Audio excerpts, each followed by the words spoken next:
저는 아침에 물 주는 일을 먼저 합니다. 작은 화분잎을 쓰다듬고 주방으로 걸었죠. 싱크대 위에 메모가 보였어요. 박세린이 어제 놓고 간 메모였죠. 냉장고 점검 완료, 약 복용 시간 조정, 가스밸브 확인, 이렇게 적혀 있더군요. 저는 메모를 천천히 접어 서랍에 넣었습니다. 마음이 편하진 않더라고요. 그날 오후 박세린이 다시 왔습니다.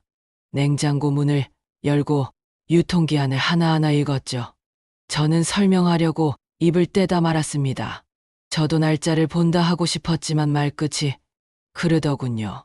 박세린은 약통을 들고 약이 섞여 있다고 말했다고요. 시간별로 칸을 나눠야 한다고 했죠. 저는 고개만 끄덕였습니다. 말이 길어지면 제가 더 작아지는 것 같았거든요.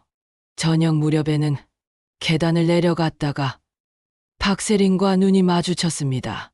박세린이 제 발을 한번 내려다보더니 손잡이를 달겠다고 했죠. 좋은 뜻으로 들리면서도 속이 쓰렸어요. 마치 누군가 제 하루를 평가하는 줄 알았거든요. 며칠 뒤 큰아들까지 나타나서 병원에 같이 가자고 했습니다. 저는 이유를 묻지 않았어요. 이미 분위기가 답을 말해주고 있었죠. 대기실의 의자가 등허리를 누르듯 단단했습니다. 의사는 제 무릎 관절과 허리를 순서대로 눌렀고 낙상 위험이 크다, 혼자 지내기엔 불안하다 말했다고요.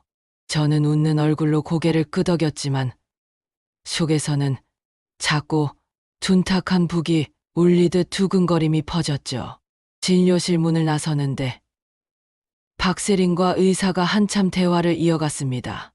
저는 물 마시는 척하며 귀를 세웠어요. 전문적인 케어라는 단어가 들렸고 입소라는 말도 스쳤죠. 저는 종이컵을 쥔 손에 힘을 줬습니다. 종이가 눌려서 얇은 소리가 났다지요. 집으로 돌아오니 박세린의 움직임은 더 바빠졌습니다. 가스밸브에 붉은 스티커가 붙고 화장실 벽에는 손잡이 위치가 연필로 표시됐어요. 저는 표시를 지우지 않았습니다. 좋은 의도일 수 있다 스스로 타이르며 그냥 남겨뒀죠. 대신 마음속에 작은 상자를 하나 만들었습니다. 의심과 두려움을 잠시 넣어두는 상자였죠. 밤이 깊어가자 천장이 낮아진 느낌이 들었습니다. 아내가 세탁물을 털던 소리도 없는 집은 금방 겨울 냄새가 나곤 하죠. 저는 이불 끝을 잡고 조용히 말했습니다. 서정아, 괜찮다. 혼잣말이었어요. 하지만 가슴은 제 말을 믿지 않더군요. 그때 인터폰이 울렸고 큰아들이 다음 주에 다시 병원에 가보자 했다지요. 저는 알겠다 했습니다. 말끝을 너무 낮게 내리지 않으려 했어요. 체면이란 건 늙을수록 더 얇아지고 그래서 더 아프다 느꼈습니다. 저는 부엌 불을 끄고 달력을 넘겼습니다. 병원 표시가 2번 더 보였죠. 그날 밤잠은 옅은 물 위 같았고 조금만 움직여도 금방 깼다니까요. 불안의 이름을 알 것 같았죠. 요양원이라는 단어가 내 안에서 서서히 모양을 만들고 있었거든요. 저는 새벽에 일어나 쌀을 씻었습니다. 물소리가 마음을 천천히 눌러주더군요. 손등을 타고 흐르던 물이 식탁으로 떨어져 작은 웅덩이를 만들었죠. 그 웅덩이를 닦으며 다짐했습니다. 누가 나를 평가해도 나는 나다. 그래도 확인은 해야겠다. 기록부터 시작하자고요. 저는 오래 쓰던 작은 공책을 꺼냈습니다. 날짜와 시간 그리고 제가 한 일들을 적었죠. 냄비를 불에 올린 시간, 가스 밸브를 잠근 시간, 약을 삼킨 시간, 걷기 몇 걸음, 이런 사소한 것들 말입니다. 제 심장은 여전히 불안했지만 손끝은 차분했어요. 기록은 제 방식의 숨이었거든요. 저는 그날 공책 첫 장에 이렇게 적었습니다. 오늘도 집으로 돌아오기. 며칠 뒤 박세린이 서류 봉투를 들고 왔습니다. 식탁에 봉투를 내려놓는 소리가 유난히 또렷했죠. 저는 물잔을 건넸습니다. 박세린은 어르신을 위한 동의서다 설명했어요. 좋은 시설과 프로그램이 있으며 절차가 복잡해 미리 서류를 정리해야 한단 말도 했죠. 저는 봉투를 열었습니다. 작은 글씨가 빼곡했어요. 구획마다 동해 위임, 열람 제공 같은 단어가 반복됐죠. 저는 돋보기를 쓰지 않았습니다. 대신 휴대폰을 꺼냈어요. 페이지마다 사진을 남겼죠. 습관이었습니다. 우체국에서는 기록이 증거였거든요. 박세리는 서명을 빨리 끝내자고 했습니다. 그의 목소리는 평평했지만 말끝이 약간 올라갔다고요. 저는 서명을 미루지 않았습니다. 서명은 했죠. 하지만 서명 전에 시계를 보았고 서명 후에도 다시 시계를 확인했어요. 시간이 기록되면 기억이 선명해지니까요. 저는 끝난 서류를 봉투에 넣으며 조용히 물었습니다. 위임의 범위가 어디까지냐고요. 박세리는 병원과 기관 연락 정도라고 답했죠. 저는 알겠다 하고 고개를 끄덕였어요. 그러나 제 속으로는 한 문장을 계속 되뇌었습니다. 범인은 언제나 주의해야 한다. 그날 밤 저는 사진을 확대해 읽어 내려갔습니다. 특정 상황에서 재산적 결정 지원이라는 문구가 눈에 걸렸죠. 문장 끝에 붙은 포괄이라는 단어가 제 심장을 툭 건드렸어요. 저는 연필로 공책에 적었습니다. 재산 지원 포괄 범위 확인, 우체국 경고, 표시 같은 밑줄을 그었죠. 저는 잠깐 창문을 열었습니다. 겨울이 채 가시지 않은 바람이 들어왔어요. 냄새가 맑았습니다. 마음은 아직 탁했지만 그래도 공기가 바뀌니 생각이 정리되더군요. 저는 내일 아침 배춘호에게 보여주자고 결정했죠. 다음 날 배춘호가 초인종을 눌렀습니다. 배춘호는 늘 깔끔한 셔츠를 입고 옵니다. 말수가 적고 단어를 아낍니다. 저는 사진을 보여줬어요. 배춘호는 확대된 문구를 한참 보더니 차분히 말했죠. 후견 절차를 염두에 둔 구조가 보인다. 서정씨 서명 절차도 급했구만. 이런 톤이었어요. 저는 심장이 내려앉는 느낌을 받았습니다. 배춘호는 서류가 전부는 아니니 준비하자고 했죠. 준비라는 단어가 제 귀에 따뜻하게 닿았습니다. 배춘호는 체크리스트를 꺼냈습니다. 진료실 대화 기록, 약 복용 로그 가스, 자동 차단기 설치 계단, 이용 영상 일상 기능을 스스로 수행하는지 증거로 정리하자는 제안이었죠. 저는 한 항목씩 크게 소리 내어 읽었어요. 읽다 보니 손끝이 덜 떨리더군요. 저는 어제 찍은 사진 시간을 공책에 옮겨 적었습니다. 서명 전과 후의 간격을 표시했죠. 그리고 병원 예약표를 붙였습니다. 스스로 일정을 관리하고 있다는 표시였어요. 저녁에 큰아들이 전화해 안부를 물었습니다. 저는 무뚝뚝하게 괜찮다 답했죠. 괜찮다는 말이 오늘따라 걱정처럼 들렸습니다. 전화를 끊고 저는 부엌 불을 끄고 나왔죠. 거실로 나오는데 전등 스위치가 유난히 밝아 보였어요. 불빛이 손등을 타고 내려오며 작은 주름을 묘하게 드러냈죠. 저는 그 주름을 보며 생각했습니다. 주름은 내력을 담는다. 지금부터는 그 내력을 제 방식으로 드러내자고요. 저는 공책 마지막 줄에 한 문장을 썼습니다. 나는 보호 대상이 아니다.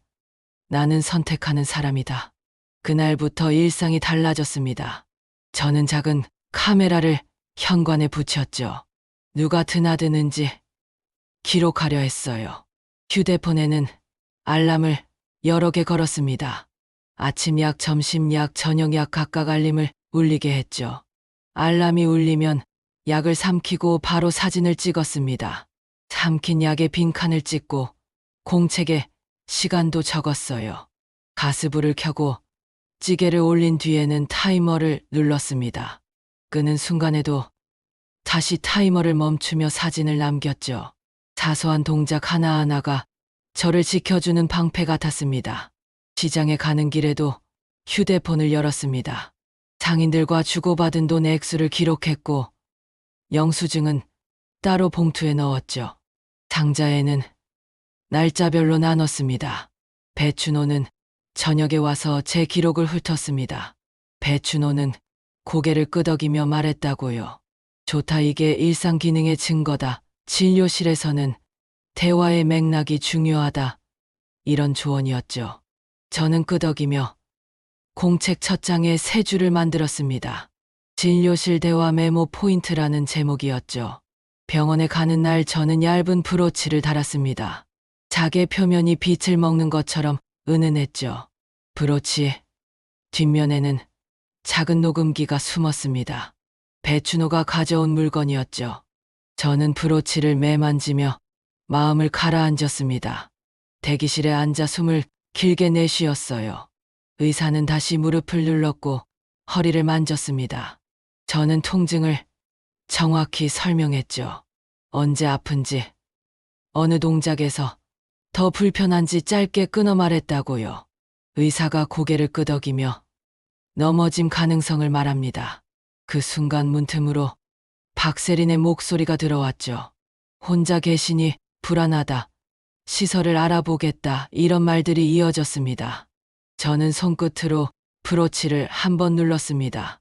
진료가 끝나고 카페에 앉았습니다.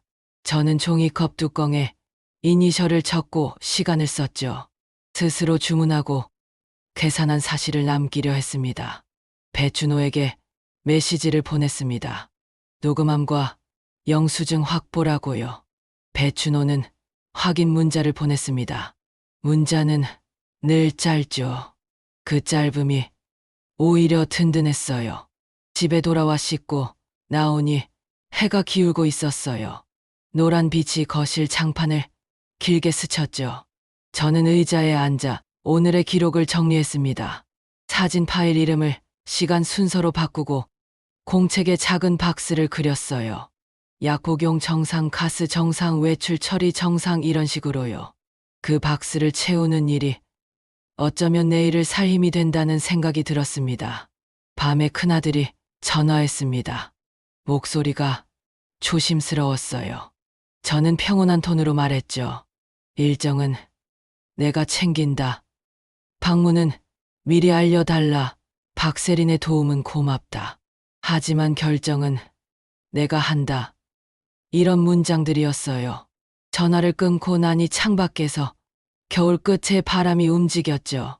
저는 스탠드 불을 끄고 누웠습니다. 불안은 아직 남아 있었지만 한 겹 얇아진 느낌이 들었어요. 기록이 제 편이 되어가는 기척이 분명해졌거든요. 다음 날 저는 사진첩을 더 정리했습니다. 중복은 삭제하고 중요한 장면은 별 표시를 달았죠. 계단을 오르내리는 영상을 찍기 위해 삼각대를 세웠습니다. 올라갈 때 손잡이에 손을 얹고 내려올 때는 발을 모아 천천히 내렸어요. 영상 속 제 모습은 조심스러웠지만 흔들리진 않았습니다. 저는 파일 이름을 계단, 이동 독립 수행으로 바꿨죠. 배춘호는 저녁에 와서 영상 속 시간을 확인했습니다. 배춘호는 고개를 끄덕이며 말을 건넸어요. 균형감이 좋다. 일상 기능에는 문제 없다. 다음은 대화 맥락이다. 이런 식이었죠. 브로치, 녹음 파일을 틀어보았습니다. 진료실 문이 닫히는 소리, 의사의 낮은 기침, 박세린의 차분한 어조가 차례대로 들렸죠. 박세린은 혼자 계시면 불안하다고 반복했습니다. 의사는 전문적 관리가 도움이 될 수 있다 말했죠. 저는 제 설명이 끝날 때마다 제가 할 수 있는 일들을 분명하게 말한 부분이 그대로 녹음돼 있었습니다. 스스로 약을 관리한다, 알람을 사용한다, 시장을 다녀온다. 이런 문장들이죠. 저는 안도의 숨을 길게 뱉었습니다. 목 안쪽이 따끈했습니다. 점심에는 시장에 나가 반찬을 샀습니다. 김치 2봉과 콩나물 1봉을 샀죠. 계산대에 영수증이 길게 찍혔습니다. 저는 봉투에 날짜를 적고 서랍에 넣었습니다. 돌아오는 길에 동네 파출소 앞을 지나며 자동 심장 충격기 위치를 확인했어요. 지도 앱에도 표시를 남겼습니다. 만약을 대비하는 습관은 저를 조용히 지켜줍니다. 오후에는 집안 점검을 직접 했습니다. 가스 자동 차단기는 기사에게 설치를 요청했죠. 방문이 오자 기사 이름과 도착 시간을 메모했습니다. 설치가 끝나자 테스트 영상을 찍었습니다. 제 손이 밸브를 열고 닫을 때 장치가 작동하는 모습이 분명히 찍혔죠. 공책에 적었습니다. 위험 요소 예방 완료라는 문장을요. 저녁에 큰아들과 박세린이 함께 왔습니다. 박세린은 요양원 안내 자료를 펼쳤어요. 사진은 깨끗했고 설명은 친절했습니다. 저는 사진을 천천히 보다가 말했습니다. 시설은 좋아 보인다. 그러나 나는 아직 집을 선택한다. 이런 뜻이었죠. 박세리는 조금 굳은 얼굴로 말했습니다. 혼자 계시면 우리도 불안하다. 서류는 이미 진행됐다. 이 말이 제 귀에 박혔습니다. 저는 표정이 흔들리지 않도록 물을 한 모금 마셨죠. 그리고 차분히 덧붙였습니다. 진행된 서류의 범위를 나는 확인했다. 앞으로의 결정은 내 판단과 증거로 하자고요. 공기 속 긴장이 고요하게 흔들렸습니다. 저는 그 흔들림을 눈으로 보듯 느꼈죠. 내일쯤 바람이 바뀔 거라는 예감이 들었습니다. 가족 모임이 잡혔습니다. 큰아들, 작은아들, 박세린 그리고 저가 긴 식탁에 둘러앉았죠. 박세린은 오늘 결정을 내리자고 시작했습니다. 좋은 시설에 빈 방이 나왔고 서류도 준비돼 있다 했죠. 저는 손끝으로 식탁 나무결을 한번 쓸었습니다. 마음을 고르게 하려는 버릇이죠. 그 순간 초인종이 울렸습니다. 문이 열리며 대춘호와 변호사가 들어왔어요. 큰아들이 놀라 눈을 크게 떴죠. 저는 자리에서 천천히 일어나 말했습니다. 오늘은 설명을 듣는 자리이지만 제 설명도 있다. 배춘호가 노트북을 열었습니다. 화면에는 날짜와 시간이 또렷이 찍힌 사진들이 줄을 섰죠. 약한이 비어있는 사진, 가스 타이머, 종료 사진, 시장 영수증, 계단 영상이 순서대로 재생됐습니다. 변호사가 차분한 목소리로 말했습니다. 일상 기능에 중대한 곤란이 없고 의사 결정 능력도 보존돼 있다. 절차상 포괄 위임 조항은 범위가 과도하고 설명 의무가 부족했다. 이런 내용이었죠. 저는 브로치를 꺼내 테이블에 올렸습니다. 녹음 파일에서 의사의 말과 제 설명, 박세린의 발언이 또렷이 흘러나왔죠. 저는 고개를 들었습니다. 박세린의 표정이 굳었습니다. 박세린은 그저 안전을 원했다 말했죠. 변호사는 고개를 끄덕이며 대답했습니다. 가족의 걱정은 이해한다. 그러나 결정권은 본인에게 있다. 절차는 사실에 근거해야 한다. 이 말이 방 안의 공기를 바꾸었습니다. 저는 조용히 덧붙였죠. 나는 보호를 거부하는 게 아니다. 내 선택을 확인하고 싶다. 배춘호는 서류에 표시된 특정 문장을 화면에 확대했습니다. 재산적 결정 지원이라는 문장과 포괄이라는 단어가 빨간 상자로 표시됐죠. 변호사는 범위를 줄이고 본인 동의 절차를 명확히 할 것을 요구했습니다. 큰아들이 입술을 깨물며 고개를 끄덕였고 작은아들은 제 쪽을 바라보며 미안하다고 했습니다. 저는 말했습니다. 서류는 멈추자, 다시 쓰자. 내 결정을 중심에 두자. 목소리는 흔들리지 않았죠. 저 자신에게도 놀라웠습니다. 불안의 무게가 제 자리로 옮겨지는 느낌이었거든요. 모임은 길지 않았습니다. 마지막으로 저는 가족을 바라봤죠. 그리고 이렇게 덧붙였습니다. 나는 오늘 이후로 삶을 설계하겠다. 기록으로 지키고 법으로 굳히겠다. 배춘호가 조용히 고개를 끄덕였습니다. 그 끄덕임이 합의의 기점처럼 보였죠. 문 밖 바람 소리가 들어왔고 긴장이 조금씩 풀렸습니다. 저는 의자를 뒤로 밀었습니다. 판은 뒤집혔다. 이제부터가 제 시간이다. 그렇게 확실히 느껴졌어요. 다음 날 저는 공증 사무실 문을 열었습니다. 의자에 앉자마자 손에 땀이 맺히더군요. 변호사는 서류를 정리해 주었고 저는 하나씩 읽고 표시했죠. 주거 신탁을 설정하고 생전거주는 저로 지정했습니다. 사후 재산 일부는 손주 교육비로 쓰도록 명시했어요. 직계 며느리와 사위의 단독 처분 접근을 차단하는 조항도 넣었습니다. 문장마다 숨이 고다졌지만 눈은 또렷했죠. 도장을 찍을 때 손끝이 떨리지 않았습니다. 저는 제 이름을 또렷하게 새겼어요. 오후에는 노인복지센터에 들렀습니다. 주간 방문 재활과 영양관리 상담을 예약했죠. 주 3회 프로그램과 안전센서 설치를 함께 신청했습니다. 직원이 친절히 일정을 맞춰줬어요. 저는 공책에 커다란 글씨로 적었습니다.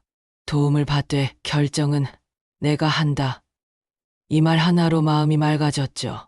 집에 돌아와 주방을 정리했습니다.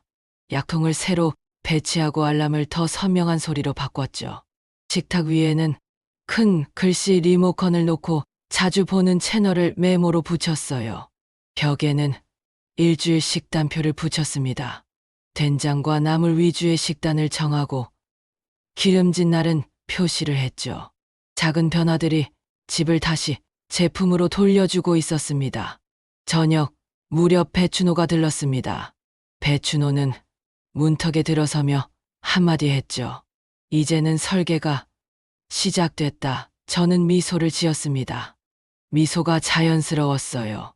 간단히 차를 마시며 앞으로의 단계를 맞췄습니다.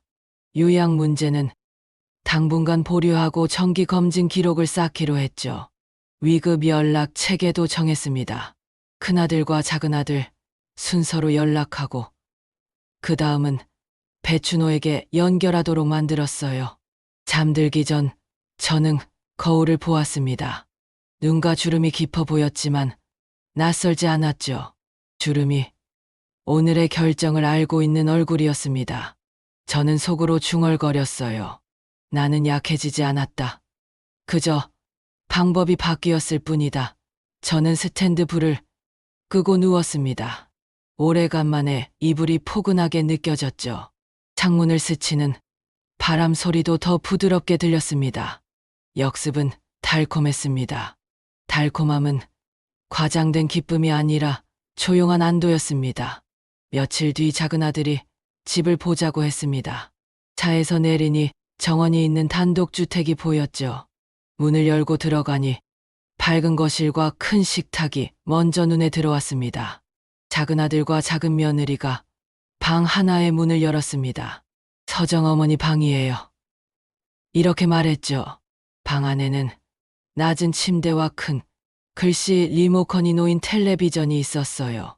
화장실엔 손잡이가 달렸고 바닥에는 미끄럼 방지 매트가 깔렸죠. 옷장은 문이 가볍고 손잡이가 두툼했습니다. 저는 손잡이를 한번 쥐어보았어요. 미끄럽지 않았습니다. 창가에 앉으니 햇빛이 골고루 들었습니다. 안락 의자가 제 허리를 부드럽게 받쳤죠. 작은 며느리가 웃으며 말했습니다. 좋아하시는 차를 준비했어요. 냄비에는 무가 넉넉한 국이 끓고 있었죠. 손주들이 뛰어 내려왔습니다. 손주들은 제 손을 잡고 방 구석을 보여줬어요. 손주들이 직접 고른 벽지색이라며 자랑했죠. 저는 고개를 끄덕이며 웃었습니다. 웃음이 오래 남았어요. 점심을 함께 먹었습니다. 작은아들은 제 취향을 기억하고 반찬을 제 앞에 놓았죠. 식탁에 앉아 숟가락을 드니 뜨거운 김이 코끝을 간지렸어요. 가족 소리가 방 안을 둥글게 채웠죠. 박세린의 이름은 나오지 않았습니다. 대신 작은아들이 차분하게 말했다고요. 앞으로는 우리와 함께 지내자. 일정은 어머니 중심으로 맞출게요. 저는 그 말을 천천히 들었습니다. 허리의 긴장이 풀리면서 마음이 한 칸 내려앉는 느낌이었죠. 오후에는 정원을 둘러봤습니다. 화단에는 장미와 국화가 심겨 있었고 텃밭에는 상추 모종이 줄지어 심겨 있었어요. 작은 며느리가 말했습니다. 상추는 금방 자라요. 같이 따서 점심에 올려요. 저는 고개를 끄덕이고 흙냄새를 깊게 들이마셨죠. 흙냄새는 흘러가는 시간을 붙들어주는 냄새였습니다. 저녁에는 가족 모두가 모였습니다. 아이들은 숙제 이야기를 하고 작은 아들은 제 전화기에 연락처를 깔끔하게 정리해 주었죠. 비상연락 버튼도 첫 화면에 두었습니다. 저는 제 방 책상에 공책을 올려놓고 첫 줄에 적었습니다. 학과 시작 일상 설계 계속 가족 소리가 벽을 타고 들어와 제 가슴에 가만히 앉았어요. 그 소리가 새로운 집의 심장처럼 뛰고 있었습니다. 며칠 뒤 박세린이 연락을 해왔습니다. 이야기를 하고 싶다 해서 집 근처 카페에서 만났죠. 박세린은 조용히 말했습니다. 의도는 안전이었다. 결과가 이렇게까지 갈 줄은 몰랐다. 저는 차분히 고개를 끄덕였어요. 저는 제 말을 준비해 갔습니다. 나는 가족의 걱정을 이해한다. 그러나 절차는 내 동의와 사실에 기대야 한다. 이제는 내 방식으로 설계했다. 이런 문장들이었죠. 변호사와의 합의 자리에서 저는 요구를 분명히 했습니다. 진행된 서류는 철회하고 향후 결정은 내 서명으로만 인정할 것. 사과는 가족 앞에서 하자. 배상은 최소한으로 하되 같은 일이 되풀이되지 않도록 교육을 받자. 이런 조건이었죠. 박세리는 고개를 숙였고 저는 숨을 천천히 내쉬었습니다. 분노가 아니라 경계와 합리라 생각했어요. 집으로 돌아오니 상추가 눈에 띄게 자라 있었습니다. 햇살이 부엌 바닥을 밝게 칠하고 있었죠. 저는 칼을 들고 상추 몇 장을 따서 씻었습니다. 물방울이 인맥을 따라 굴렀죠. 작은 며느리가 접시를 내밀었고 저는 상추를 올렸습니다. 손주들이 달려와 오늘 학교 이야기를 쏟아냈죠. 웃음이 가벼웠고 말들이 바람처럼 흘렀습니다. 저는 그 바람에 몸을 기대었습니다. 저녁 식탁에서 저는 짧게 말했습니다. 나는 오늘 내 자리에 앉았다. 모두가 고개를 끄덕였죠. 배춘호에게 전화를 걸어 고마움을 전했습니다. 배춘호는 늘 하던 대로 한마디 했어요. 잘하셨소. 저는 웃었습니다. 웃음이 오래 남았죠. 밤에 창을 열었습니다. 봄 냄새가 들어왔어요. 이 집의 소리가 조용히 움직였죠. 식기 건조대에서 떨어지는 물방울 소리, 텔레비전에서 낮게 흘러나오는 뉴스 소리, 손주 방에서 들려오는 책장 넘기는 소리, 그런 소리들이 한데 모여 제 마음을 덮었습니다. 저는 공책 마지막 장에 한 줄을 적었죠. 나를 어디에 둘지 정하는 서류는 이제 내가 쓴다. 그 문장을 적고 펜을 덮었습니다. 이불을 당겨 어깨를 덮었죠. 눈을 감자 제 심장이 차분히 내려앉았습니다. 봄이 왔다고요.